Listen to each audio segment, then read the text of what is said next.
Hello बच्चों, आप सभी का इस यूट्यूब चैनल में स्वागत है। और आज के इस वीडियो में हम लोग कक्षा 8 का विज्ञान विषय के अंतर्गत चैप्टर नंबर 14 करने वाले हैं, जिसका नाम है ध्वनि। इसे इंग्लिश में साउंड भी बोलते हैं। तो आज के इस चैप्टर में हम लोग कुछ ऑब्जेक्टिव क्वेश्चन करेंगे जो आपके 8 बोर्ड के लिए बहुत ही ज़्यादा महत्वपूर्ण हो जाते हैं। अगर आपको फुल में फुल मार्क्स लाना है तो इस वीडियो को आप पूरा अंत तक देखें, और वीडियो अच्छा लगा तो लाइक एंड सब्सक्राइब जरूर करें। तो चलिए हम लोग पहला क्वेश्चन की ओर चलते हैं बच्चों। पहला क्वेश्चन है कि आवृत्ति का मात्रक है। आवृत्ति का मात्रक क्या है? ऐसा ही मात्रक क्या है? आवृत्ति को किस में मेजर किया जाता है, किससे डिनोट किया जाता है? ऑप्शन नंबर ए है मीटर, बी में है सेकेंड, सी में है हर्ज और डी में है मीटर पर सेकेंड। तो बच्चों इसका जो सही आंसर हो जाएगा ऑप्शन नंबर सी सही आंसर हो जाएगा बच्चों, हर्ज, है ना। आवृत्ति का मात्रक हर्ज होता है।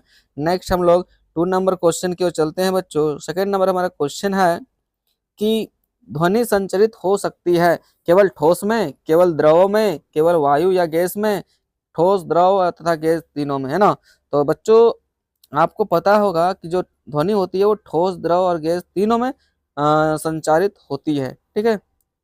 नेक्स्ट हम लोग 3 नंबर क्वेश्चन की ओर चलते हैं बच्चों। 3 नंबर हमारा क्वेश्चन है कि ध्वनि किसमें संचरित नहीं हो सकती है? ठोस में, द्रव में, गैस में या निर्वात में? तो बच्चों इसका जो सही आंसर हो जाएगा ऑप्शन नंबर डी सही आंसर हो जाएगा बच्चों, निर्वात में, है ना। निर्वात ऐसा एक स्थिति है जहाँ पे कुछ भी ना हो, खाली हो पूरा, है ना। एक कोई धूल कण या कोई पार्टिकल तक भी नहीं हो, कोई भी किसी तरह का कोई कण उसमें मौजूद नहीं हो, वैसा सिस्टम को हम लोग निर्वात बोलते हैं, वैक्यूम बोलते हैं इसको इंग्लिश में। ठीक है, खाली होना चाहिए पूरी तरह से। नेक्स्ट हमारा 4 नंबर क्वेश्चन है बच्चों। इनमें किसके आवाज की आवृत्ति सबसे अधिक होती है? छोटी बच्ची की, छोटे बालक की, महिला की या पुरुष की? आपको क्या बताना है? आवृत्ति सबसे अधिक होता है बताना है। ठीक है। तो बच्चों इसका जो सही आंसर हो जाएगा ऑप्शन नंबर ए से आंसर हो जाएगा, छोटी बच्चों की जो बच्ची की जो आकृति होती है, वो आवृत्ति होती है, वो सबसे अधिक होती है।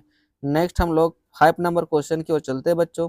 5 नंबर हमारा क्वेश्चन है कि वयस्क पुरुष में वाक तंतु की लंबाई कितनी होती है ना। 30 mm, 20 mm, 21 mm या इनमें से कोई नहीं? तो बच्चों 5वां नंबर का जो सही आंसर हो जाएगा ऑप्शन नंबर बी सही आंसर हो जाएगा बच्चों, 20 mm, 20 mm की लंबाई होती है वाक तंतु की। नेक्स्ट हम लोग 6 नंबर क्वेश्चन है कि महिला की वाक तंतु की लंबाई कितनी होती है? महिला के बताना है, 17 mm, 20 mm या 15 mm या इनमें से कोई नहीं? तो बच्चों छठा नंबर का जो सही आंसर हो जाएगा ऑप्शन नंबर 20 सही आंसर हो जाएगा, 15 mm, है ना।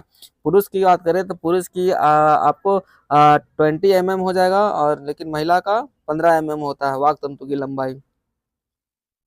नेक्स्ट हम लोग 7 नंबर क्वेश्चन की ओर चलते बच्चों। 7 नंबर हमारा क्वेश्चन है कि यदि कोई वस्तु 1 सेकेंड में 30 पूर्ण कंपन करती है तो आवृत्ति होगी, क्या होती है? 30 सेंटीमीटर, 30 मिलीमीटर, 30 हर्ज या इनमें से कोई नहीं? तो आपको पता होगा बच्चों कि हम लोग आवृत्ति या कंपन किस में मापते हैं? आवृत्ति को हर्ज में मापते हैं, इसलिए हर्ज वाला सही हो जाएगा बच्चों, 30 हर्ज। नेक्स्ट हमारा 8 नंबर क्वेश्चन है कि मानव के कानों के लिए श्रव्यता प्रास कितनी होती है? मतलब मानव के कान कितने आवाज तक को आसानी से सुन सकता है? ठीक है। ऑप्शन में है 20 हर्ज से 20,000 हर्ज, 2000 20 हर्ज या इनमें से कोई नहीं? तो बच्चों आपका जो सही आंसर हो जाएगा ऑप्शन नंबर ए सही आंसर हो जाएगा, 20 हर्ज से 20,000 हर्ज। और आपका ये VVI क्वेश्चन है बच्चों आपके 8 बोर्ड के लिए। नेक्स्ट हमारा 9 नंबर क्वेश्चन है बच्चों। 9 नंबर क्वेश्चन है कि जो ध्वनि सुनने में अप्रिय लगती है उसे कहते हैं, या अप्रिय ध्वनि को कहते हैं क्या है? आपको बताना है। जो हमको अच्छा नहीं लगता वैसे ध्वनि को क्या कहते हैं? संगीत बोलते हैं, शोर बोलते हैं, सुरीली वो ध्वनि बोलते हैं, या इनमें से कोई नहीं? तो जी हाँ बच्चों, आप लोगों ने भी सही जवाब दिया है। इसका जो सही आंसर हो जाएगा शोर, है ना, शोर बोलते हैं। नेक्स्ट हम लोग 10 नंबर क्वेश्चन की ओर चलते हैं बच्चों। 10 नंबर हमारा क्वेश्चन है कि जो ध्वनि सुनने में मधुर लगती है उसे क्या कहते हैं? संगीत, शोर या सुरीली ध्वनि या इनमें से कोई नहीं? तो उसे संगीत कहते हैं बच्चों। नेक्स्ट हम लोग 11 नंबर क्वेश्चन है कि आवर्तकाल का ऐसा मात्रक क्या है? आवर्तकाल का मीटर, सेकेंड, हर्ज या इनमें से कोई नहीं? तो बच्चों 11 नंबर का जो सही आंसर हो जाएगा ऑप्शन नंबर बी सही आंसर हो जाएगा, सेकेंड। आवर्तकाल का जो समय का जो आवर्तकाल मतलब क्या? समय, समय का जो ऐसा ही मात्रक होता है सेकेंड में होता है। ठीक है। नेक्स्ट हम लोग 11 के बाद 12 नंबर क्वेश्चन की ओर चलते हैं बच्चों। अगर सच में वीडियो अच्छा लग रहा होगा तो प्लीज चैनल को सब्सक्राइब कर ले, है ना, और बेल आइकन को भी प्रेस कर दें।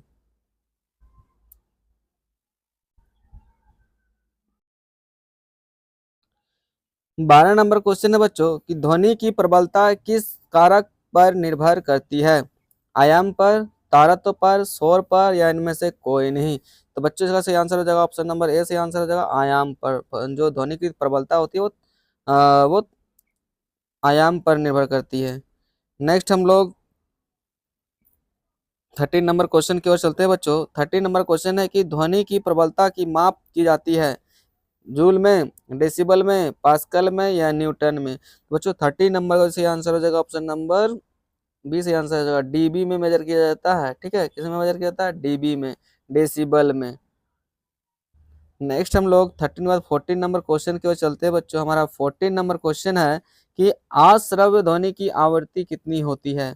अश्रव्य जिसको हम लोग सुन नहीं सकते हैं, है ना, 20 हर्ट्ज से कम, 20,000, 20 हर्ट्ज से अधिक, 2,000 हर्ट्ज, या इनमें से कोई नहीं? तो बच्चों इसका जो सही आंसर हो जाएगा ऑप्शन नंबर ए सही आंसर हो जाएगा बच्चों, 20 हर्ट्ज से कम। नेक्स्ट हम लोग प्राश्रव्य ध्वनि की आवृत्ति कितनी होती है? 2,000 हर्ट्ज से अधिक, 2,000 हर्ट्ज से कम, या फिर दो 20 हर्ज, या 2 हर्ज, 200 हर्ज। ठीक है, तो प्राश्रव्य ध्वनि की आवृत्ति बोल रहा है बच्चों, तो यहाँ पे 20,000 हर्ज, यहाँ गलत दिया हुआ है, 20,000 हर्ज से अधिक होती है। जिन ध्वनि की आवृत्ति 20,000 हर्ज से अधिक होती है उसे प्राश्रव्य ध्वनि कहते हैं। यहाँ पे एक और जीरो होगा। ठीक है, तो इसके इसलिए इसका जो सही आंसर हो जाएगा ऑप्शन नंबर ए सही आंसर हो जाएगा। नेक्स्ट हम लोग 16 नंबर क्वेश्चन का यहाँ पे है बच्चों कि 16 नंबर क्वेश्चन है कि प्रति सेकंड होने वाले कंपन की संख्या को क्या कहते हैं? आवृत्ति, आयाम, आवर्तकाल, या तरंग दैर्ध्य?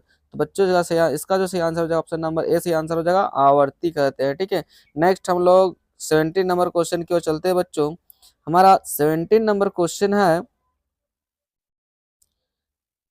17 नंबर क्वेश्चन है कि किसी वस्तु की माध्य स्थिति की आगे पीछे होने वाली गति को क्या कहते हैं? ध्वनि कहते हैं, घंटी कहते हैं, कंपन कहते हैं, या यंत्र कहते हैं? तो बच्चों इसका सही आंसर हो जाएगा कंपन कहते हैं। नेक्स्ट हमारा 18 नंबर क्वेश्चन है बच्चों की कंपन का आयाम का एसआई मात्रक क्या होता है? मीटर, केजी, सेकेंड, इनमें से कोई नहीं? तो बच्चों इसका सही आंसर हो जाएगा ऑप्शन नंबर ए से आंसर हो जाएगा मीटर। नेक्स्ट हम लोग 18 के बाद 19 नंबर क्वेश्चन की ओर चलते हैं बच्चों। हमारा 19 नंबर क्वेश्चन है कि हमें कोई ध्वनि सुनाई देती है, इसका कारण है परावर्तन, घर्षण, कंपन, या प्रकाश? तो बच्चों का सही आंसर हो जाएगा ऑप्शन नंबर सी सही आंसर हो जाएगा कंपन। ठीक है, नेक्स्ट हमारा 20 नंबर क्वेश्चन है कि 20 हर्ट्ज से कम आवृत्ति वाले ध्वनि को क्या कहते हैं? अश्रव्य ध्वनि कहते हैं, प्राश्रव्य ध्वनि कहते हैं, श्रव्य ध्वनि, श्रोता ध्वनि परिसर कहते हैं, या इनमें से कोई नहीं? तो बच्चों इसका सही आंसर हो जाएगा ऑप्शन नंबर ए सही आंसर हो जाएगा, उसे अश्रव्य ध्वनि कहते हैं। आपको पता होगा कि हमारा कान जो होता है वो 20 हर्ट्ज से 20,000 हर्ट्ज तक ही ध्वनि सुन सकता है। तो 20 हर्ट्ज से कम की ध्वनि को अश्रव्य ध्वनि कहेंगे, और 20 हर्ट्ज से 20,000 हर्ट्ज के बीच वाले ध्वनि को श्रव्य ध्वनि कहते हैं, और 20,000 हर्ट्ज से अधिक की ध्वनि को प्राश्रव्य ध्वनि कहते हैं। ठीक है, नेक्स्ट हम लोग 20 के बाद हम लोग 21 नंबर क्वेश्चन की ओर चलते हैं बच्चों। 21 नंबर क्वेश्चन है हमारा कि 20,000 हर्ज से अधिक आवृत्ति वाले ध्वनि को क्या कहते हैं? आपको पता चल गया होगा, क्या कहते हैं? प्राश्रव्य ध्वनि कहेंगे। ठीक है, तो आज के लिए इतना ही बच्चों। आपका जो एक 21 नंबर क्वेश्चन है जो ध्वनि से है रिलेटेड, ये आपके लिए बहुत ही महत्वपूर्ण है। आप इतना ही आप देख के जाइए और आपका एग्जाम में फुल मार्क्स आएगा इस चैप्टर से। इसी तरह हर वीडियो अगर अपलोड होगा तो आपको हर वीडियो देखना है, उसके लिए आपको सबसे पहले चैनल को सब्सक्राइब कर रखना है और बेल आइकन को प्रेस कर देना है। तो चलिए आज के लिए इतना ही, फिर मिलेंगे किसी नए वीडियो के साथ। तब तक के लिए हमें दीजिए इजाज़त। धन्यवाद।